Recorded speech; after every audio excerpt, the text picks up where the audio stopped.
Hey, curious minds, ready to turn your questions into knowledge? Let's dive in. To treat a freshly filled pool, start by testing the water to check pH, alkalinity, and sanitizer levels.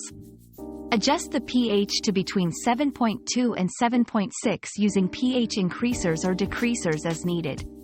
For alkalinity, aim for 80 to 120 ppm. Next, shock the pool with chlorine or a non-chlorine substitute to eliminate bacteria and algae.